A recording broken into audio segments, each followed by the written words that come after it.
ಈ ದಾರಿಗೆ ಅಟ್ಯಾಚ್ ಆದಾಗೆ 1.5 ಎಕರೆ ಒಂದು ಲ್ಯಾಂಡ್ ಬಂದಿದೆ. 1 ಎಕರೆ 20 ಗುಂಟೆ. ಅಂದರೆ ಇದು ಡಾಂಬರ್ ರೋಡ್ನಿಂದ 1.25 ಕಿಲೋಮೀಟ್ರ್ ಒಳಗಡೆ ಬರಬೇಕು.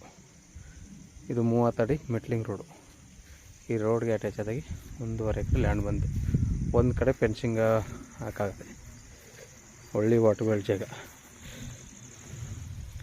ಆ ಜೋಳದ ಹಂಚ್ಗಂಟ ಹಿಂಗೆ ನೇರ ಬಂದು ಸ್ಟ್ರೈಟ್ ಇದೇ ಥರ ಈ ಕಡೆ ಬರುತ್ತೆ. ಈ ಕಡೆ ಈ ತೇವರು ಈ ಅಂಚು ಒಂದು ಸ್ವಲ್ಪ ಕೆಳಗಡೆ ಹಳ್ಳೆ ಆಗ್ಬಿಟ್ಟಿದೆ. ಅಂದರೆ ಮಣ್ಣವರು ಒಂದು ಸ್ವಲ್ಪ ಮಣ್ಣು ಹೋಗ್ಬಿಟ್ರೆ ರೋಡ್ಗೆ.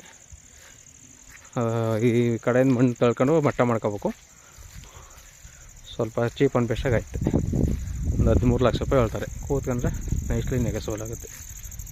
1.5 ಎಕರೆ 1 ಎಕರೆ 20 ಗುಂಟೆ.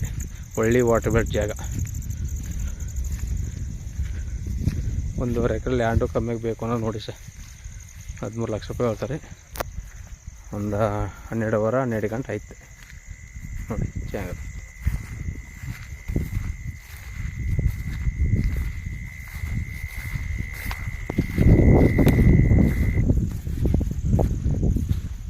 Full red soil. ಇದು ಚಾಮರಾಜನಗರ ರಿಜಿಸ್ಟ್ರೇಷನ್. ಮೈಸೂರಿಗೆ ಒಂದು 50 ಕಿಲೋಮೀಟ್ರ್ ಆಗುತ್ತೆ. ನಂಜನಗೂಡು ಚಾಮರಾಜನಗರ NH ರೋಡ್ಗೆ 8 ಕಿಲೋಮೀಟ್ರ್ ಆಗುತ್ತೆ ಲ್ಯಾಂಡಿಂದ.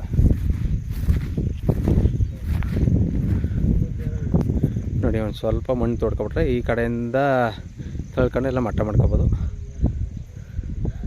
ಬೇಲಿ ಕಾಂತಂದ್ರೆ ಅಲ್ಲಿವರೆಗೆ ಗಂಟ ಸ್ವಲ್ಪ ಹಳ್ಳಿ ಆಗ್ಬಿಟ್ಟದ ನೋಡಿ. Full red soil. 1 ಎಕರೆ 20 ಗುಂಟೆ. ಒಳ್ಳೆ ವಾಟರ್ ಬೆಲ್ಟ್ ಜಾಗ. ಸುತ್ತಲವೇ ಪಂಪ್ ಸೆಟ್ಗಳವೆ ಇಲ್ಲಿ. ಡಾಂಬರ್ ರೋಡಿಂದ 1.25 ಕಿಲೋಮೀಟ್ರ್ ಒಳಗಡೆ ಬರಬೇಕು. ಮೆಟ್ಲಿಂಗ್ ರೋಡು 30 ಅಡಿ road.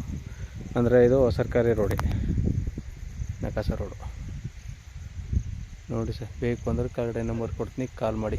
Chamarajanagar registration cheap and best ಆಗೈತೆ. ಒಂದು 12ರಿಂದ 12.5 ಗಂಟೆ ಆಯಿತು ಫೈನಲು ನೋಡಿ.